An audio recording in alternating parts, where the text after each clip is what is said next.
Bonjour à tous. Salut. Et bienvenue dans cette nouvelle vidéo. Aujourd'hui, on va vous présenter un produit assez spécial puisqu'il s'agit d'un vidéoprojecteur nomade. de la marque Artly. Il est donc disponible sur le site marchand Cdiscount si vous êtes intéressé. Mais maintenant, on va faire un unboxing avec vous. Donc, on va découvrir ce que compose la boîte du produit. Et puis après, Steve va le tester et on vous dira nos conclusions. Bon, en tout cas, vu la taille de la boîte, ça a l'air assez compact. Ça a l'air assez petit. Hein. La boîte est pas, c'est pas lourd, donc ça promet du bon. Franchement, moi je l'ai porté pareil et franchement d'une main. Et pourtant, je suis pas très costaud. Très très léger. Alors. Vas-y, passe. Donc, ça c'est un manuel d'instruction. Alors là-dedans, on a une télécommande. Voilà, une télécommande. On a un câble RC audio, vidéo. Donc ça, c'est les anciens câbles avec les anciennes fiches. Qu'est-ce qu'il y a encore? Bah ça, c'est un câble d'alimentation. Le brancher, ouais. Oui, je pense pas qu'il fonctionne sur batterie, donc. Ouais, exactement. Ouais. Du coup, il faut le brancher pour l'utiliser. Donc ça, c'est un câble HDMI standard, quoi. Câble HDMI, je montre pour ceux qui savent pas ce que c'est. Pendant que Steve sort le produit. Le câble HDMI, c'est avec ces prises-là. Il est bien emballé. Ouais, très bien emballé. Hop, oui, il est si petit. Ouais, c'est clair. Hein. Bon, voilà la bestiole. Avec Wow. la petite languette pour le tenir. C'est vrai qu'il est vachement petit. Hein. Tu peux essayer? Ouais, vas-y, ouais. Et super léger. Hein. Ouais. Donc là, on voit qu'il y a les boutons sur le dessus, quoi. Donc, vidéoprojecteur. Alors, sur le papier, j'ai regardé. Le vidéoprojecteur a une résolution native de 720p, mais il peut lire du 4K et du 1080.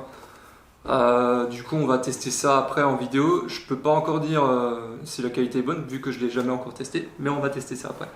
Bouton on-off, là, la prise pour brancher le vidéoprojecteur en 220.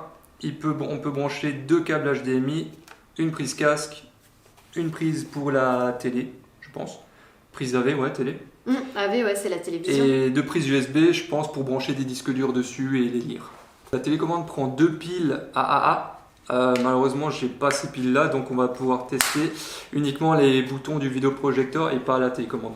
J'avais lu aussi sur la boîte qu'il y a des haut-parleurs intégrés. Je Oui. me trompe pas. Hein. Non, c'est ça, il y a des haut-parleurs intégrés. Ouais. Il fait vraiment tout, quoi. Et on a oublié de parler d'une caractéristique qui est intéressante, c'est qu'il est connecté. En fait, on peut connecter son compte Google directement sur le vidéoprojecteur. Et ça ressemble à une espèce d'Android TV. En fait, on a un compte avec des applications comme Netflix, Amazon Prime, YouTube, tout, etc. Ou bien on peut caster avec son smartphone et on peut caster directement ce qu'on voit sur le smartphone sur le vidéoprojecteur. Ou bien la version classique avec un câble HDMI et tu le branches à un PC portable par exemple. Ouais. Maintenant, il est peut-être temps de le tester pour vérifier que tout est bien réel et que c'est pas juste sur le papier. Allez, on va brancher ça. Ok, alors on se retrouve pour le test du vidéoprojecteur. Je suis pas dans l'obscurité totale, je suis dans une salle de réunion, donc j'ai pas pu fermer les volets. On arrive quand même à voir l'écran, donc il faut pas être dans une salle vraiment noire pour voir quelque chose. Donc là on arrive sur l'écran d'accueil, bon bien sûr j'ai tout configuré avant. Hein. J'ai configuré mon compte Google sur le vidéoprojecteur avec mes identifiants, le Wi-Fi, etc., etc. Donc là, on a un menu paramètres avec tous les différentes options comme le réglage de la langue, la source, si les bords sont étirés, etc. On a des modes couleurs, un mode cinéma et un mode office, donc pour le bureau. Alors, je ne sais pas si on entend. Les ventilos du vidéoprojecteur, je les entends. Ça va, c'est correct. Alors je vais lancer une vidéo YouTube. Alors le son il est à 50% mais je peux le mettre beaucoup plus fort, je l'ai mis beaucoup plus fort avant et le son arrache quand même.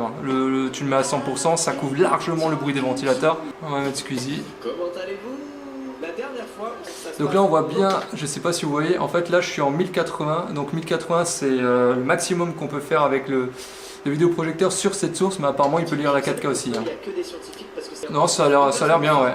Voilà, donc je vais tester plus en détail le vidéoprojecteur dans une vraie salle où il y a le noir complet pour voir la qualité d'image, etc. Et je vous fais un retour tout de suite. Donc voilà, on a pu tester le vidéoprojecteur dans des bonnes conditions. La qualité d'image est sympa, les couleurs sont bien fidèles, c'est net, enfin... Tout ce qu'on peut attendre d'un vidéoprojecteur, ça marche bien. Après, forcément, je ne vais pas dire que c'est le meilleur vidéoprojecteur parce qu'il en existe des tas à différents prix. En tout cas, celui-là, pour la taille qu'il a et l'encombrement, il fait vraiment le travail. C'est un bon produit. La seule petite note négatif de ce vidéoprojecteur, c'est la taille du câble en fait.